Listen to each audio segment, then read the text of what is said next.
نشتري ذهب ولا لأ؟ وإيه توقعات الذهب في 2026؟ وإمتى الحالات اللي ما ينفعش نهائي نشتري فيها ذهب؟ ما تيجي نشوف. السلام عليكم مشاهدينا الكرام، حلقة جديدة من علم يوتيوب عن الذهب. هنجاوب النهاردة على شوية أسئلة تخص كل واحد فينا. خليني أبدأ بسؤال واضح. لو كنت اشتريت ذهب من سنة واحدة كنت هتكون كسبان قد إيه؟ أقول لك حسب البيانات المنشورة في فبراير 2026 سعر أونصة الذهب من سنة لو رجعنا كان 2900 دولار. دلوقتي وبعد سنة عدى ال 5000 دولار، يعني مكسب أو زيادة 73%. ولو انت بتتابعني من انجلترا بالجنيه الاسترليني فهو زاد تقريبا اكتر من 50%، وده كله في 12 شهر، يعني سنة واحدة. طب السؤال الاهم دلوقتي، نشتري ذهب ولا لا؟ وامتى نشتريه؟ خليني اقولها لك من الاول يا ابو خالو عشان نكون على نور. الذهب مش آلة فلوس، الذهب تأمين. انا بشتريه عشان يحافظ على قيمة الفلوس بتاعتي من التضخم، يعني من الاخر هو مش مكسب لكل اسبوع، مش استثمار. واللي حصل في 2026 بيوضح الفكرة دي.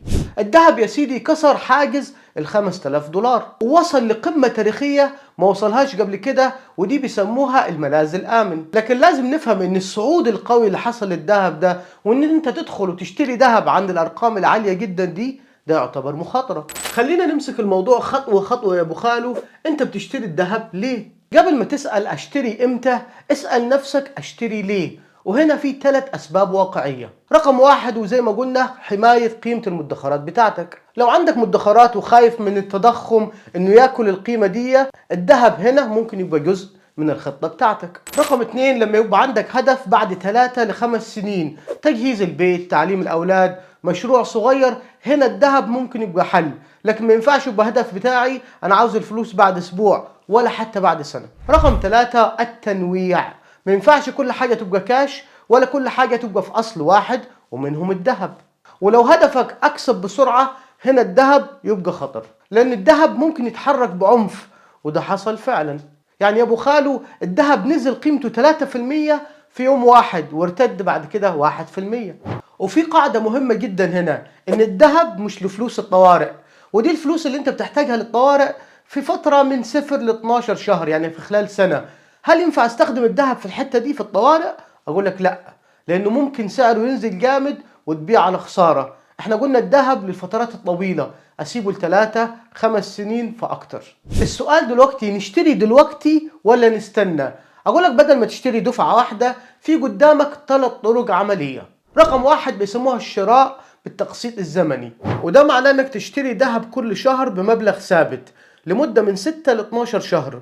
كده بتقلل خطر انك تشتري عند قمة او اعلى رقم، وبتحسن متوسط الشراء مع الوقت، يعني في المتوسط هتكون احسن.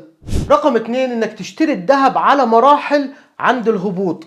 مش لازم استنى لما الذهب ينهار خالص، اول ما ينزل شوية اشتريه وعلى مراحل زي ما قلنا. دي طبعا بتبقى خطة اذكى من انك تشتريه عند القمة. رقم 3، تحديد نسبة ثابتة من المدخرات. خلي الذهب جزء منطقي مش كل المحفظة، لأن الذهب زي ما قلنا يا أبو خالو بيحافظ على قيمة فلوسك. لو الكاش حصل تضخم وفقد جزء من قيمته، هنا الذهب بيعوض الخسارة دي أو يقلل الضربة. بس برضو ما ينفعش الذهب يبقى كل حياتك، لأنه مش استثمار. والسؤال الشائع هنا يا أبو خالو، أشتري سبيكة ولا مشغولات؟ أقول لك أهي النقطة دي بالذات في ناس كتير بتخسر بسببها. لو أنت الهدف بتاعك تحافظ على قيمة الفلوس، فخليك في السبائك والعملات الذهبية، وده علشان تقلل المصنعية ويبقى فرق البيع والشراء أوضح. أما في المشغولات فهي ممتازة للزينة والمناسبات، لكن كحاجة تحافظ على فلوسك بعد المصنعية وخصم البيع، ممكن ده يقلل من مكسبك. وخلي بالك في 3 حاجات مهمين هنا: فرق البيع والشراء، المصنعية أو الرسوم، ورقم 3 التخزين والأمان. خد اللي جاي دي يا أبو خالو، اللي بيطبع الورق بيشتري ذهب. يعني إيه الكلام ده؟ مجلس الذهب العالمي قال مشتريات البنوك المركزية السنة اللي فاتت في 2025 كانت 863 طن من الذهب. أنت متخيل؟ وده رقم تاريخي. يعني إيه الكلام ده؟ يعني البنوك اللي بتطبع الورق والفلوس هي نفسها بتروح تشتري ذهب. وده ليه؟ لأن في دول كتير دلوقتي بتحاول تأمن نفسها، وده بيزود الطلب على الذهب. يعني إيه الكلام ده؟ يعني لو حصل أي لبش اقتصادي عالمي، أهو الذهب بتاعنا موجود.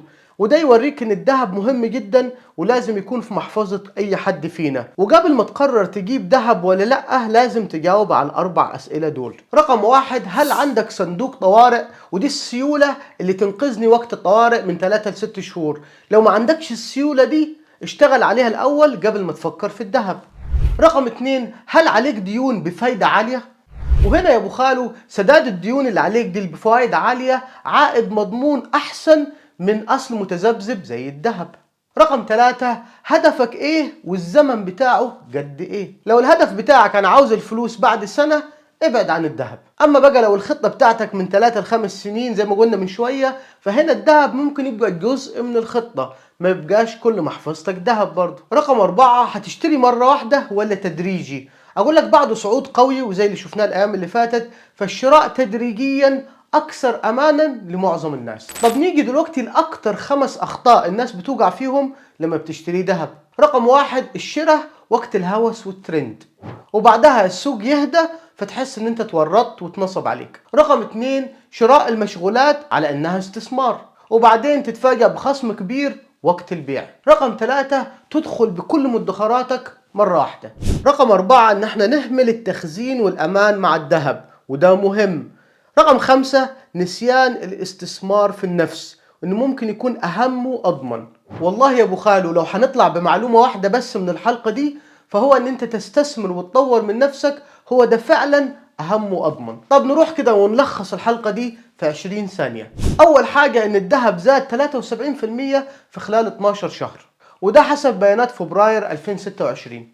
تاني حاجة، الصعود الكبير في الذهب ده مش معناه انك تروح تشتري مرة واحدة عند القمة. رقم 3، لو هشتري ذهب اشتريه بهدف ان انا احافظ على فلوسي من التضخم، وهنا يا سيدي لازم تنوع وتشتري بطريقة تدريجية. رقم 4، لو محتاج الفلوس قريب خليك في السيولة احسن او في اصول ما تتذبذبش كده بسرعة زي الذهب. اكتبوا لي في التعليقات تحت من خلال تجاربكم لو حد منكم اشترى ذهب اخر كام سنة كان اخباره ايه معاكم.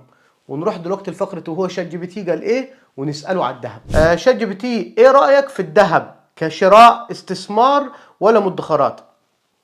بص يا ابو خالو، الذهب ممكن يكون ادخار طويل الاجل او تحوط ضد التضخم، لكن كاستثمار هو ما بيجيبش عائد زي الاسهم او العقارات. فلو عايز امان واستقرار الذهب خيار جيد، اما لو عاوز نمو وعائد اعلى فكر في تنويع استثماراتك. ايه توقعاتك للذهب في 2026؟ هيزيد ولا يقل؟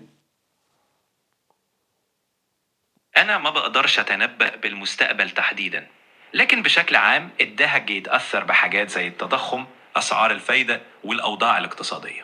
لو التضخم عالي او في عدم استقرار الناس عادة بتتجه للذهب وساعتها ممكن يزيد، لكن المهم دايما تتابع السوق بعقلانية وما تعتمدش على توقع واحد. امتى ما نشتريش الذهب؟ بلاش تشتري ذهب لو السعر في قمة غير طبيعية بسبب الهوس أو الفقاعات، أو لو كل فلوسك هتكون فيه من غير تنويع، وكمان لو في فرص استثمارية تانية بتحقق لك عائد أفضل ممكن تستنى. الأهم إنك تشتريه لما تكون عارف هدفك منه ووضعك المالي يسمح. نسبة الذهب في المحفظة المفروض يكون قد ايه؟ مفيش نسبة سحرية تنفع كل الناس، لكن كتير بيقولوا 5 إلى 10% من المحفظة ذهب كنوع من التحوط. طبعا ده بيتوقف على أهدافك، شهيتك للمخاطرة وباقي استثماراتك. المهم إنك تحافظ على تنويع كويس في المحفظة. شكرا شات جي بي تي. ونروح دلوقتي لفقرة الشعر العربي لقائلها عن المستقبل أو الغيب ونعمل معاه إيه؟ تعالوا نسمع الأبيات بتقول إيه. إذا لم يحن أمر فسوف يحين، إذا لم يحن أمر فسوف يحين، وكل قوي للزمان يلين. تمر بنا الأيام والغيب دونها، وخالقنا أدرى بما سيكون، وخالقنا أدرى بما سيكون. إذا أسلم الإنسان لله أمره فكل مصاب في الحياة يهون. إذا أسلم الإنسان لله أمره فكل مصاب في الحياة يهون، كل مصاب في الحياة يهون. وبكده نكون وصلنا لنهاية حلقتنا من علم تيوب. نشوفكم في حلقة جديدة، ما تنسوش اللايك والشير، والسلام عليكم. Alma Tube is good. Alma Tube is good.